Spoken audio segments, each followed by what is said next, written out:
Cette neuvaine a été officiellement lancée dans chaque diocèse du pays, selon les consignes de la Conférence épiscopale nationale du Congo, Senko, en collaboration avec l'Église du Christ au Congo ECC.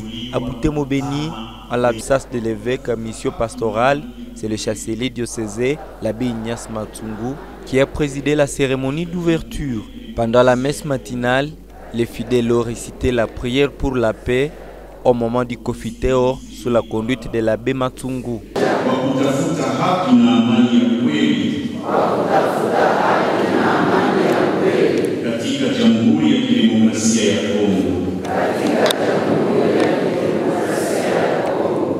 Dans l'homélie, le chancelier est revenu sur les raisons et les contextes de ces 9 jours de prière. Tukiungana kama taifa moja, tusali kwa ajili ya amani na kuishi pamoja katika nchi yetu na katika jimbo la maziwa makubwa region des Grands Lacs.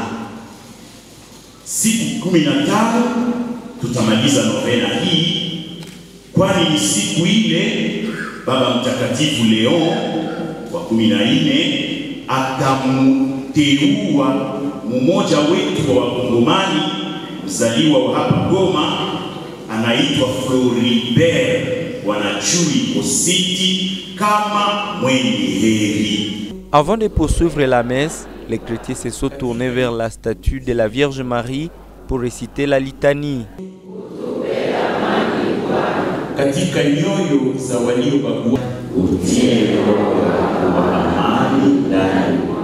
La première journée de cette neuvaine s'est terminée par l'adoration et la récitation du chapelet.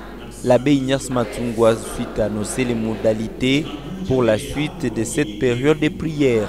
Alors cette neuvaine particulière pour la paix et le bien vivre ensemble dans notre pays peut se passer de deux manières. Soit de manière intégrée à la célébration eucharistique, soit en dehors de la célébration eucharistique. Tout dépendra de chaque curé, là où il se trouve dans notre diocèse. Et à la cathédrale, nous avons profité pour faire une intégration de la neuvaine dans la célébration eucharistique. Alors il est possible, je parie, le curé de la cathédrale a apprécié ce style, nous pouvons intégrer la neuvaine, tout comme nous pouvons la placer à un autre moment de la journée. Mais comme il y a des activités aussi de profession, les exigences de la profession et du travail, certainement nous adopterons le modèle d'intégration de la messe. Lancée ce 6 juin, la neuvaine se poursuivra chaque jour jusqu'au dimanche 15 juin, date prévue pour la cérémonie de béatification de Floribert Wanachui Kositi.